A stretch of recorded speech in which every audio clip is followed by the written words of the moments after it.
కానీ మీరు ఒక మాట అన్నారు, చాలా గౌరవంగా అనిపించింది నాకు కూడా. అంటే మీరు ఒప్పుకుంటున్నారు, ఇది ప్రజల డబ్బు, మా డబ్బు కాదు, అది ఎవరి జేబులో ఇవ్వడానికి ఇది ఎవరి సొమ్ము కాదని.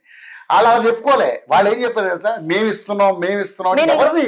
మీరు ఇంకా కొంచెం కొన్ని మర్చిపోయారు. నేను విషయం చెప్తా, మేము ఇస్తున్నాం కాదు. ఒక దుర్మార్గుడు ఎన్నికల రిజల్ట్స్ వచ్చిన తర్వాత, ఏ దుర్మార్గుడో కూడా మీకు తెలుసు, ఎన్నికల ఫలితాలు వచ్చిన తర్వాత ప్రెస్ మీట్ పెట్టి ఇన్ని కోట్ల మందికి మంచి జరిగిన తర్వాత మరి అభిమానం ఏమైందో, ఆప్యాయత ఏమైందో, ఎవరో మోసం చేశారు, ఎవరో అన్యాయం చేశారు అని చెప్పి మనం ప్రజలకు డబ్బులు ఇచ్చావు, ప్రజలు మనల్ని మోసం చేశారంటే నీకున్నటువంటి అంటే నీ స్థాయి, ప్రజల్ని బ్రైబ్ చేసేంత స్థాయి అనేది, అంత స్థాయి. రాజకీయ నాయకులు అండి మనం, వాళ్ళ కేవలం కస్టోడియన్స్ ఆఫ్ పీపుల్. మనం కేవలం కస్టోడియన్స్ మాత్రమే. అధికారంలోకి వచ్చిన తర్వాత ప్రజా ధనానికి మనం కస్టోడియన్స్. అది మన జాగీర్ కాదా డబ్బులు, ప్రజా ధనానికి మనం కస్టోడియన్స్. ప్రజల సేఫ్టీకి మనం రెస్పాన్సిబుల్, ప్రజల సెక్యూరిటీకి మనం రెస్పాన్సిబుల్, ప్రజలకు అన్ని అవకాశాలు కల్పించడానికి మన జవాబుదారీతనం ఉండాలి. అధికారం అంటే అది. అయినా కనకపు సింహాసనంబున శునకంబును కూర్చుండబెట్టిన ఏమవుతుంది అనేటువంటిది ఎప్పుడో వెనకటికే పెద్దలు చెప్పారు. నేను ఇది జస్ట్ ఒక సామెత చెప్పాను. నేను చెప్తున్నా, నేను ఎందుకు అంటున్నానంటే, ఏ పొజిషన్ లో ఏ కుర్చీలో ఎవరు కూర్చోవాలో వాళ్లే కూర్చోవాలండి. అలాంటి కుర్చీలో ఎవరైతే కూర్చోవాలో వాళ్ళు కూర్చుంటేనే ఆ కుర్చీకి శోభ, ఆ కుర్చీకి ఉన్నటువంటి గౌరవం నిలబడుతుంది.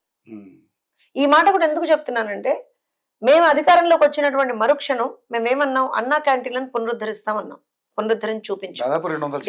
200 పైచలు. డిఎస్సి, మెగా డిఎస్సి నోటిఫికేషన్ ఇస్తామన్నాం, ఇచ్చి చూపించాం. ఫస్ట్ సిగ్నేచర్ దాని మీదే పెట్టారు పెద్ద ఆయన.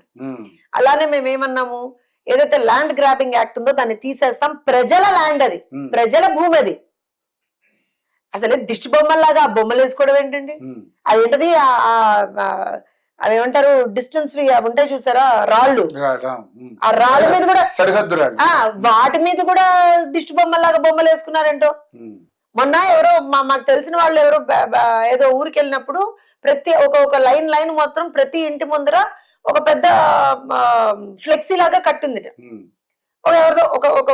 ఎవరిదో ఒక ఆవిడదో ఫ్లెక్సీ, పెద్ద పెద్ద కళ్ళు వేసుకుని, పెద్ద పెద్దగా నోరు వేసుకొని అలా కట్టింది. ఏంటయ్యా అందరి ఇళ్ల ముందర ఇది ఉంది అని అడిగారట.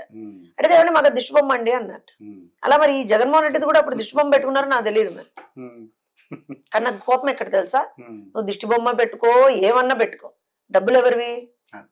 వైఎస్ఆర్సీపీవా? లేకపోతే భారతిరెడ్డి గారు ఏమన్నా ఇచ్చారా? లేకపోతే నీకున్నటువంటి 4-5 ప్యాలెస్లో ప్యాలెస్ అన్న అమ్మిచ్చావా? కాదు కదా. ఇవాళ నేను మళ్ళీ చెప్తున్నాను, ఎవరిచ్చినా డబ్బులు ప్రజల డబ్బు అది. దాన్ని ఏ రకంగా, అందుకనే అంటానండి, ఒక స్టేట్స్మెన్ ఉండాలి ఎప్పుడైనా సరే రాష్ట్ర ముఖ్యమంత్రిగా, ఒక మంచి అడ్మినిస్ట్రేటర్ ఉండాలి రాష్ట్ర ముఖ్యమంత్రిగా. ఒక ఎంబీఏ స్టూడెంట్ గా నేను ఈ మాట చెప్తాను. ఎందుకంటే this is called optimisation of resources. అంటే మన దగ్గర ఎంత ఇన్కమ్ ఉంటుంది, ఎంత మనం దాన్ని ఎక్స్పెన్సెస్ గా వాడగలుగుతున్నాం, ఎక్కడ ఎక్కువలు ఉన్నాయి, వాటిని ఎలా మనం మేనేజ్ చేస్తాం, ఇది తెలవాలండి అధికారంలో కూర్చున్న వాళ్ళకి.